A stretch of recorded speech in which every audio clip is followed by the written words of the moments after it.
252 million years ago, ancient life on Earth suffered a serious blow from a deadly combination of heat and low oxygen.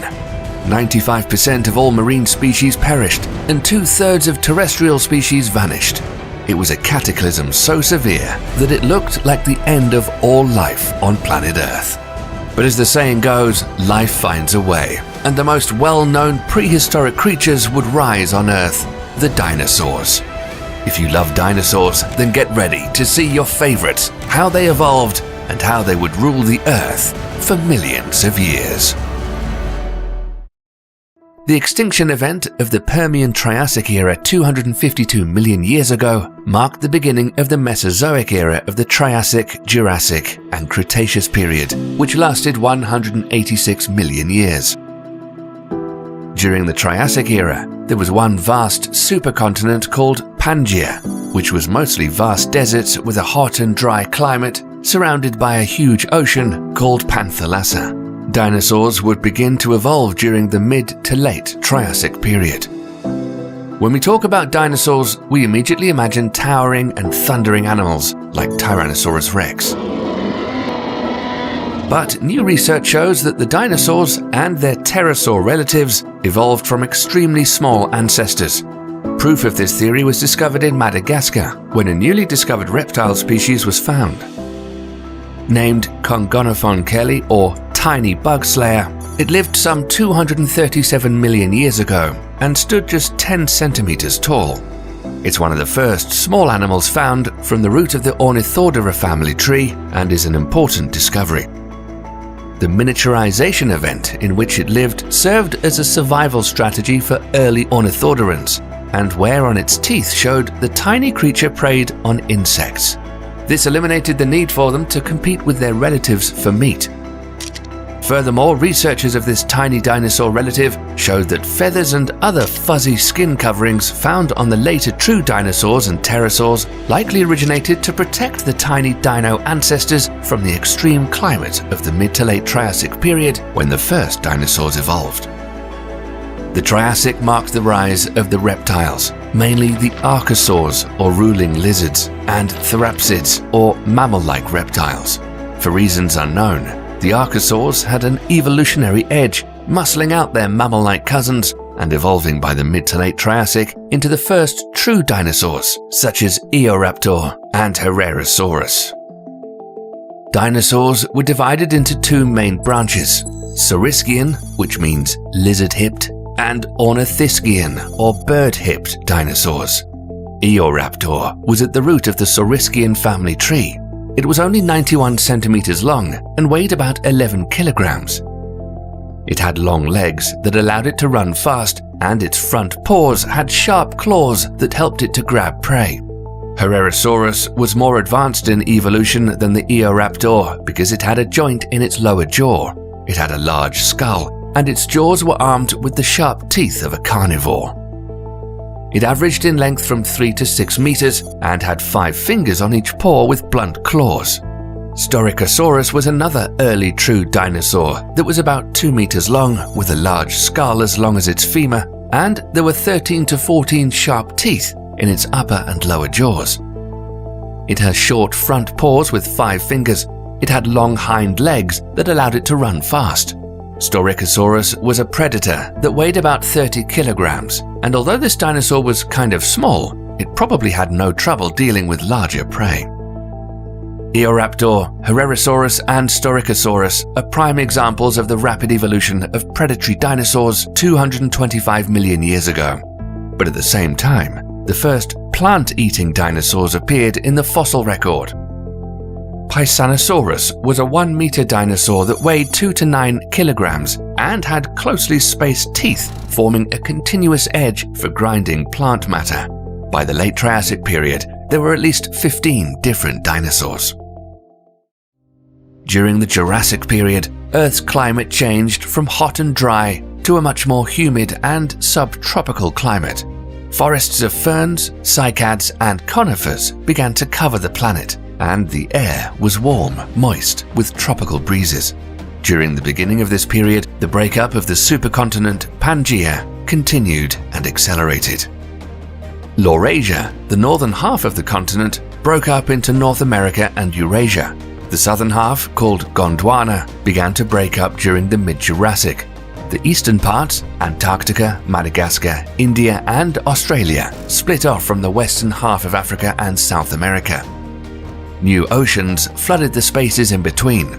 Huge mountains rose on the seafloor and pushed sea levels higher onto the continents. It was all this water that created the humid and subtropical climate. Deserts began to turn green.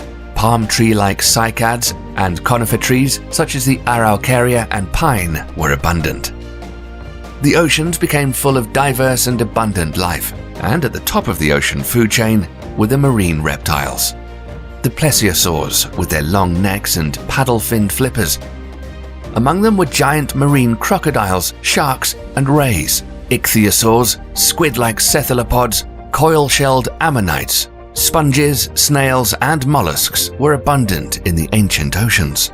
Coral reefs grew and expanded quickly in the warm waters, and microscopic plankton increased rapidly to the point that they may have turned parts of the ocean red. The earliest known bird, Archaeopteryx, took to the skies in the late Jurassic, likely evolved from an early Coelosaurian dinosaur. Archaeopteryx had to compete for airspace with pterosaurs, flying reptiles that had been buzzing the sky since the late Triassic. Meanwhile, insects such as leafhoppers and beetles were abundant, as many of Earth's earliest mammals scurried around the feet of dinosaurs. It was at this time that the dinosaurs began making their mark in a huge way. Literally. Small quadrupedal plant-eating dinosaurs gradually evolved into multi-ton giants. The plant-eating sauropod named Brachiosaurus was 16 meters tall and stretched out to around 26 meters long and could weigh as much as 25 tons. Another herbivorous sauropod giant named Diplodocus was 27 meters long and weighed between 30 to 50 tons. The sheer size of these dinosaur giants may have stopped the attacks of a bulky meat-eating dinosaur that walked on two powerful legs who also lived during this time, the ominous Allosaurus.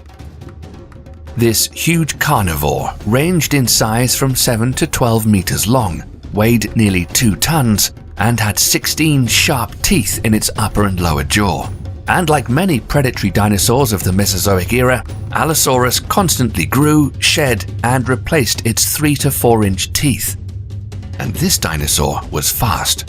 Models suggest that Allosaurus could run up to 34 kilometers per hour. Fossil evidence shows that Allosaurus preyed on Stegosaurus, and the plant-eating dinosaur fought back, punching holes right through Allosaurus's bones with its spiky clubbed tail. It could be why Stegosaurus had a pretty long run and survived all the way up to the late Cretaceous. But there were new predators that would come along that were as equally terrifying as the Allosaurus. The North American Tyrannosaurus rex could grow 12.5 meters long and weighed up to 8 to 10 tons, although now some say it might have weighed half of these estimates. But the T-Rex wasn't alone in the meat-eating dinosaur category. In fact, it was either outclassed or equal to two other sharp-toothed monsters. The South American Gigantosauros, which had the same type of build and weighed 9 tons, and the 10-ton Northern African Spinosaurus.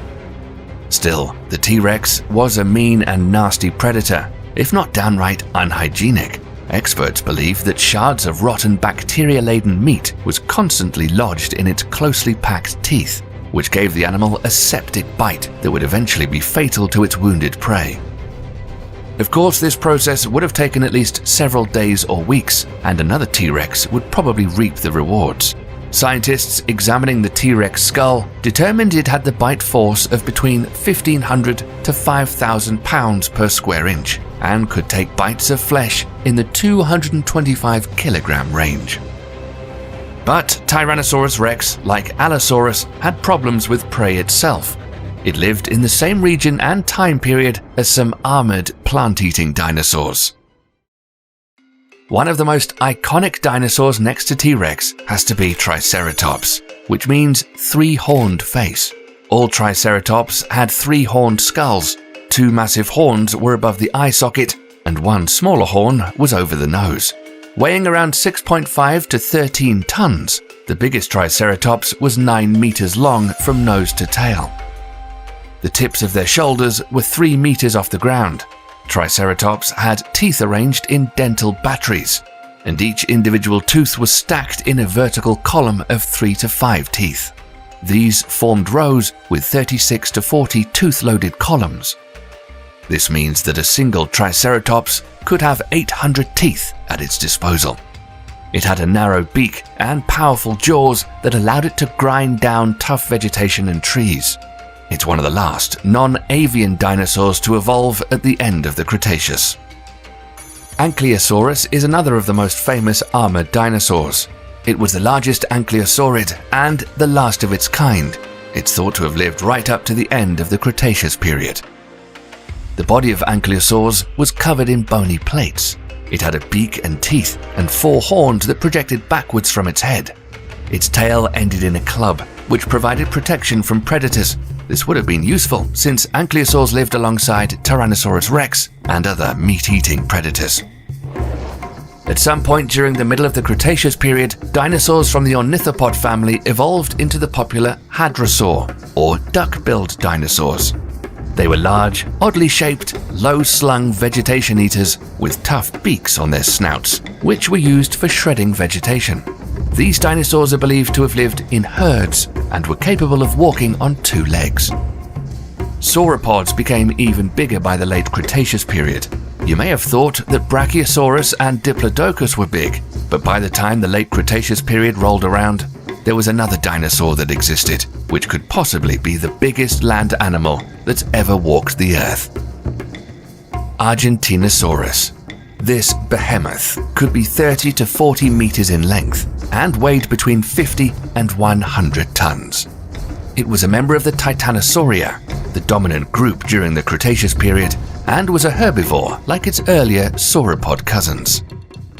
There was also a strange new breed of dinosaur that lived 20 million years before they all went extinct. They were called Pachycephalosaurus, or bone-headed dinosaurs, and have a bizarre-looking skull with horns on the snout and around the base of the skull. These could have been used to fight off the last of the big predators, or even to show dominance over their own species.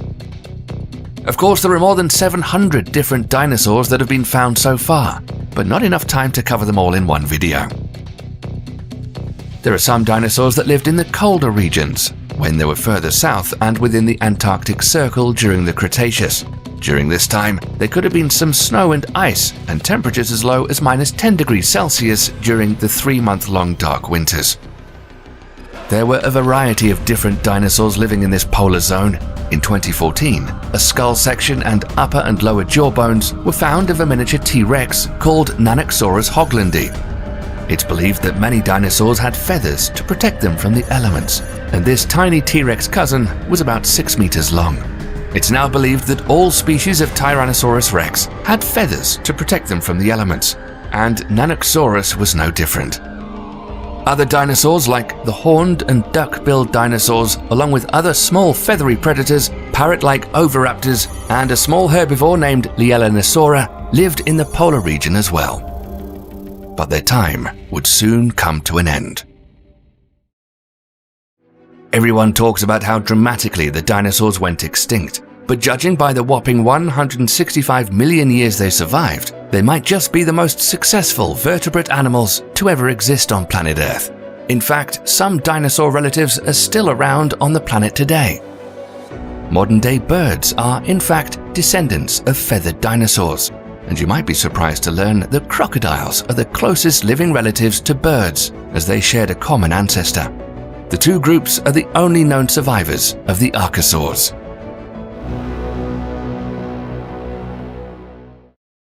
Everyone knows that a giant rock from outer space hit the planet millions of years ago and wiped out the dinosaurs. Now, with advanced technology, researchers have been able to put together a new timeline showing what really happened. And not only this, they think they know where the giant asteroid came from. Is Earth the target for another huge space rock? And would we be able to survive? You'll be surprised and probably shocked at what NASA astronomers recently discovered. So now, get ready to experience the disaster that almost wiped out life completely on Earth. The giant asteroid's impact into shallow waters in the Gulf of Mexico 65 million years ago was bad enough. But then an amalgam of additional disasters ensued. Rocks fell from the sky, wildfires ignited, and tsunamis inundated distant shorelines. The researchers found that the first day of the Cenozoic was peppered with cataclysms and released a new record of this day of chaos in Proceedings of the National Academy of Sciences. Their timeline was developed using high-resolution photography, microscopy, computed tomography imaging, and magnetic measurements of hundreds of feet of sedimentary rock recently recovered from Chicxulub, one of the largest impact craters on Earth. And it all began like this. Imagine you were somewhere in North America about 65 million years ago, when dinosaurs ruled the Earth, and you were looking up at the night sky.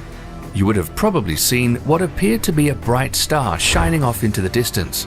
But if you watched this peculiar light for an hour or two, the object would seem to grow in brightness, but barely move. What you would be looking at is not a star, but a huge asteroid somewhere between 11 to 80 kilometers wide, on a direct intercept course with the Earth at 72,420 kilometers per hour. Hours later, the asteroid plows through Earth's atmosphere, heading straight for where the Yucatan Peninsula is today. At impacts of that speed, Earth's atmosphere acts like water. Smaller space rocks called meteors hit the atmosphere like pebbles thrown into a pond and decelerate rapidly at high altitudes, burning away from the friction of the atmosphere, while some bigger pieces of rock survive and fall to Earth. But the mountain-sized Chicxulub asteroid hits our atmosphere like throwing a boulder into a puddle. It maintained its velocity and plunged through the entire 60 miles of atmosphere in just 3 seconds. The asteroid shrieks over Central America, emitting the mother of all sonic booms that would shatter eardrums across all the continents. The dinosaurs were likely terrified and running in all directions, having no idea what was just about to happen. But if any animal was close enough to see the asteroid, they would have been instantly vaporized within minutes. In fact, except for sea turtles and crocodiles, no four-legged animal larger than 25 kilograms would survive. The mountain-sized space rock falls so quickly that the air itself cannot escape. Under intense compression, the air heats to thousands of degrees almost instantly. Before the asteroid even hits, compressed superheated air vaporizes much of the shallow sea that covers the Yucatan. Milliseconds later, the rock plunges through what's left and slams into bedrock. In that moment, a chain reaction of events occurs. The impacting asteroid exerts so much pressure on the Earth that soil and rock flow like fluids. The flowing up and down movement of the Earth is like the double splash of someone doing a cannonball in a swimming pool. The initial splash in all directions is followed by a delayed vertical splash when the cavity created by the asteroid rebounds to the surface. The first wall of Earth gouged outward at the moment of impact is more than 32 kilometers high. The impact hole nearly breaches Earth's mantle, and when the cavity rebounds to form the delayed vertical splash, the Earth rises at over 1,600 kilometers per hour to heights taller than Mount Everest. Within minutes, this mountain of debris almost entirely collapses in a series of secondary explosions, leaving behind a smaller mound called a crater's peak ring. At the same moment the asteroid strikes the Yucatan and applies its pressure to the bedrock, it converts the kinetic energy of a 7.5 billion-ton rock traveling 16 kilometers per second into searing heat in an instant. The Chicxulub impactor delivers approximately 1 septillion, 300 sextillion kilojoules of energy. More energy than 1 billion Hiroshima atomic bombs. The kinetic energy transferred by the asteroid to the soil, rock, and air excites the molecules to temperatures far hotter than the surface of the sun. The heat rips electrons from atoms, ionizing the air into an expanding fireball of plasma in excess of 10,000 degrees, turbocharged with vaporized rock that's blasted out at hypersonic speeds. The heated, rapidly expanding air and near instantaneous conversion of Earth to gas, combined with the impact shock wave itself, forms a massive blast wave of pressure expanding outward at more than 1,600 kilometers per hour. If this asteroid hit the same spot today, the blast wave would vaporize you in Texas, deafen you in New York, and blow out glass windows in Buenos Aires.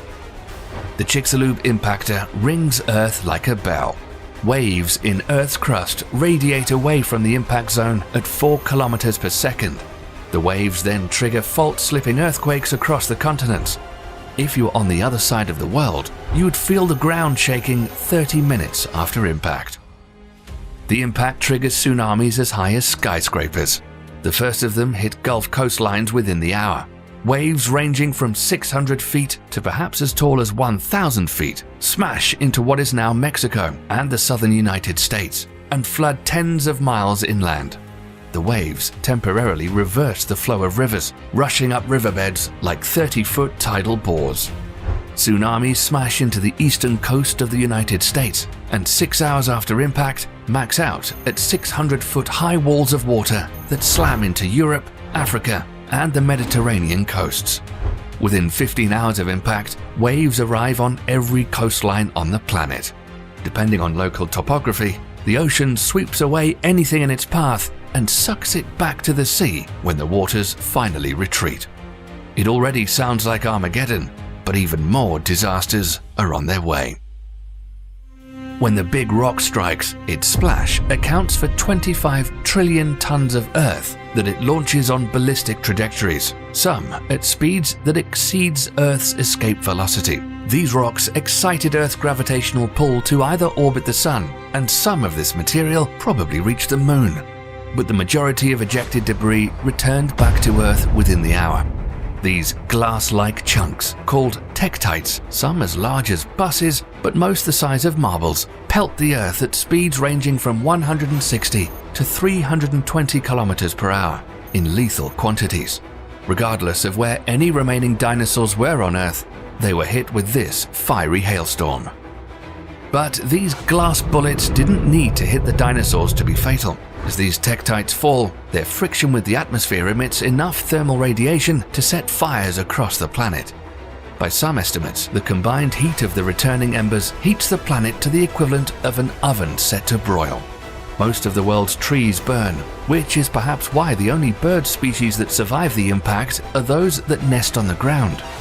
Of the few larger land animals to avoid extinction, nearly all have had some means of escaping the heat. They either could burrow like small mammals, snakes and lizards, or escape into water like crocodiles or turtles. Even if the poor dinosaurs were on the other side of the world, they would have needed to find protection from the initial heat blast. In a final piece of terrible luck for the dinosaurs, Chicxulub happens to strike an area rich in oil and sulfur. The impact ejects 100 billion tons of vaporized sulfur and 30,000 quadrillion gallons of water into the atmosphere, which then condenses into massive storm clouds and falls back as torrents of acid rain that acidified the oceans.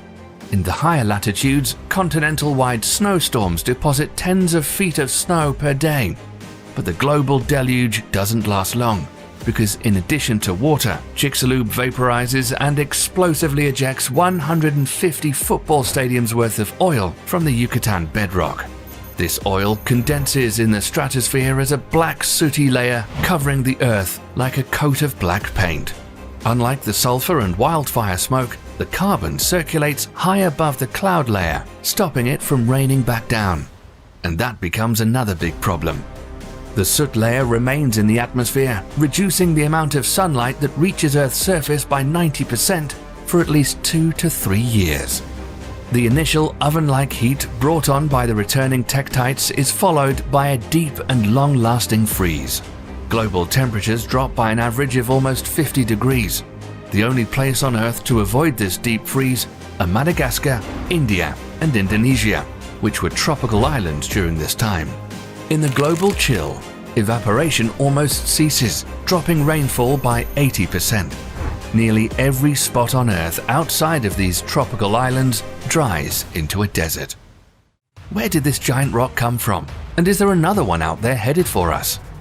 Researchers using a supercomputer studied asteroid evolution using data from known asteroids. The two-member team of Avi Loeb and Amir Siraj suggested that the Chicxulub asteroid likely originated from the Oort cloud, a sphere of debris at the edge of the solar system. It could have been a much larger comet that was pushed off course by Jupiter's gravitational field and sent close to the Sun, where it broke into several pieces. These fragments can cross the Earth's orbit and hit the planet once every 250 to 730 million years. Judging from this study, it's not a matter of if we could be hit by another giant rock from outer space, but when.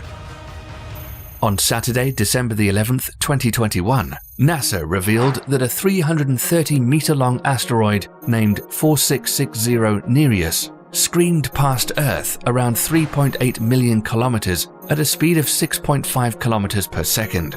While you might not think this is very close, any slight deviation in its orbit could put it on a direct course with us and smash into the Earth in the future. Astronomers are tracking this potentially hazardous rock and say it'll come within 1.1 million kilometers of Earth on Valentine's Day in 2060. Buy your flowers and get those proposals done early just in case. Keep in mind, the asteroid that caused the Chelyabinsk explosion in Russia in 2013 was just 20 meters in size. The bad thing is that we don't have any known way to defend the Earth from a giant space rock. However, NASA's DART mission, or Double Asteroid Redirection Test, will try to see if a spacecraft can autonomously navigate to a target asteroid and intentionally collide with it, causing a kinetic impact that could push the asteroid off a collision course with the Earth. DART's target is Dimorphos, an asteroid moonlet which orbits a larger asteroid named Didymos. The spacecraft is set to arrive in late September 2022, when the Didymos system is 11 million kilometers from Earth. However, it's estimated that the collision will change the speed of the moonlet by a fraction of 1%. Stopping a 10-kilometer wide or bigger asteroid hurtling towards the planet at more than 72,000 kilometers per second will take a lot more than a small spacecraft impacting it. Perhaps the world would need to try nuclear weapons, like in the movie Armageddon. Maybe you have an idea how we could stop a world-ending asteroid, and you'll become famous. Let us know what you think, and make sure to stay tuned here for more exciting stuff happening in our universe. Thanks for watching.